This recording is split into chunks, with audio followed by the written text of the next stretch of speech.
എന്താടോ എന്താ സംഭവിച്ചേ? സാറേ അവൻ വന്ന് നേരം കൊണ്ടൊന്ന് തട്ടിക്കായിരുന്നു സാർ. അത് അവനും കൊണ്ടും കട്ടിയിരുന്നു. അവൻ പോയതിനെ റോങ്ങിലാണല്ലോ. താൻ മദ്യപിച്ചിരുന്നോ? കുറച്ച്. സാർ അതൊരു ചെറിയൊരു ബീറ് അടിച്ചിട്ടുണ്ട്. ചെറുപ്പക്കാരല്ലേ? ബിയർ ഈ വെള്ളയും കൊള്ളിയിട്ട മാന്യത ഉണ്ടാവില്ല. തന്നെ പോലെ ലോക്കൽ പൊളിറ്റീഷ്യൻസ് ആണ് നിങ്ങളെ തെമ്മാടികൾ വളർത്തുന്നത്. മനസ്സിലായോ? സാറേ ഞാൻ ഏത് പാർട്ടിക്കാരനാണെന്നറിയോ? രാഷ്ട്രീയക്കാരോട് സൂക്ഷിച്ച് സംസാരിക്കണം. ഏത് രാഷ്ട്രീയക്കാരൻ എന്താണ്? താൻ ഭരണ പാർട്ടി ആയാലും ശരി പ്രതിപക്ഷ ആയാലും ശരി അത് പേടിക്കുന്നവരല്ല ബാലസുബ്രഹ്മണ്യം. അറിയോ? Get out. Get out. ഇനിയിപ്പോൾ എന്താ ചെയ്യാം? എന്ത് ചെയ്യാൻ? ആ ചങ്ങ ചൂടനാണല്ലോ. ഇങ്ങനത്തെ ഒരു മനുഷ്യൻ ആദ്യമായിട്ട് കാണാം ഞാൻ.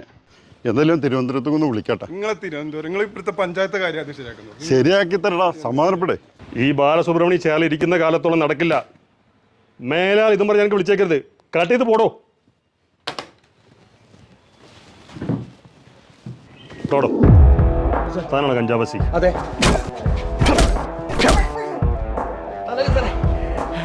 എന്താ സാറേ ഇത്? കഞ്ചാവ് വെച്ചോടാണ് പണി അല്ലേ? സാർ എനിക്ക് കഞ്ചാവ് വെച്ചോടൊന്നും ഇല്ല സാറേ. എന്റെ പേര് അങ്ങനെ ആയിപ്പോയതാ. അത് ഞാൻ പണ്ട് താഴെ കേരളത്തിൽ പോകുമ്പോഴേ നാടുകാണി ചുരത്തുമ്പോൾ ജീപ്പ്. അത് ശരി, ജീപ്പുള്ള കാലം തുടങ്ങിയതല്ലടാ. പോലീസ് ചെക്കിങ് വന്നപ്പോ ആ ജീപ്പിൽ ഒറിജിനൽ കച്ചവടക്കാരുണ്ടായിരുന്നു. ഓൻ ആ കഞ്ചാവ് എന്റെ ബാഗിൽ വെച്ച് പോലീസ് എന്നെ പിടിച്ച്. അന്ന് മുതലാണ് സാറേ ഞാൻ കഞ്ചാവസി ആയത്. അല്ലാതെ ഞാൻ ഇതുവരെ കഞ്ചാവ് കച്ചവടം ചെയ്തിട്ടില്ല. ആണോ? ആ സാർ. ഓക്കെ, സോറി സാറേ. നമുക്കോ സാറേ നിങ്ങൾക്കിനെ വന്നേക്കിനെ ചോദിക്കുന്നുമ്പോ തല്ലേ? അതെന്റെ സ്റ്റൈലാടോ. ഓ സ്ട്രിക്റ്റ് ആണ് ഞാൻ, മനസ്സിലായല്ലോ? വിട്ടോ വിട്ടോ, കണ്ടേക്കരുത്. എന്റെ അമ്മോ. എന്തായി ഇന്നലെ? ഓ എന്തോ പറയാനാ, നേരം വിളിക്കുന്നവരെ ജോലിയായിരുന്നു. ഉറക്കവും പോയി, പച്ച വെള്ളം കിട്ടിയതുമില്ല. ശരി, അത് പോട്ടെ. നമ്മളെ ബാലേട്ടന്റെ മരുമോടെ കാര്യം എന്തായി? ബാലേട്ടന്റെ മരുമകൾ ഇന്നലെ വിരുന്നിന് പോയതല്ലേ? അയ്യോ, എന്നിട്ട് അപ്പൊ അമ്മ വിളിച്ചു പറഞ്ഞു ഫോണില് സ്വർണ്ണം മുഴുവൻ ഇട്ടിട്ട് വരണമെന്ന്. അതെല്ലാം ഇട്ട് പുറത്ത് വന്ന് നിന്നപ്പോ ബാലേട്ടൻ പറഞ്ഞു കള്ളന്മാരല്ലേ ഇട്ടിട്ട് പോണ്ടെന്ന് പറഞ്ഞു. എല്ലാം ഊരി. അല്ല, ബാലേട്ടന് സംഭവം മനസ്സിലായോ മുഖമണ്ടെന്നുള്ളത്? ഇല്ലില്ല, ബാലേട്ടന് മനസ്സിലായിട്ടൊന്നല്ല. എന്തൊരു കഷ്ടം.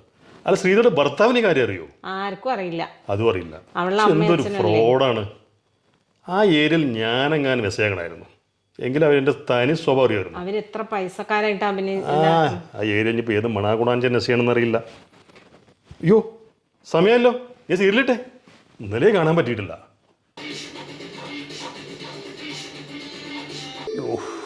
ഉമ്മാരുടെ പരസ്യം കൊണ്ട് സീരിയസ് ആയിട്ടൊരു കാര്യം കാണാതിരിക്കുമ്പോഴാണ് ഈ പരസ്യം. ഇപ്പൊ തുടങ്ങും.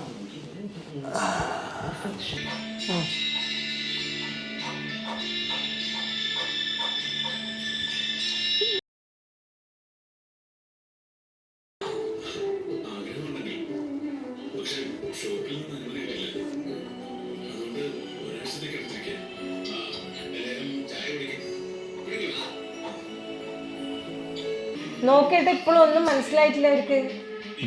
കാണട്ടെ.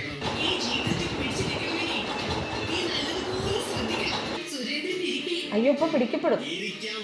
പിടിക്കണം. അവന്റെ കാര്യം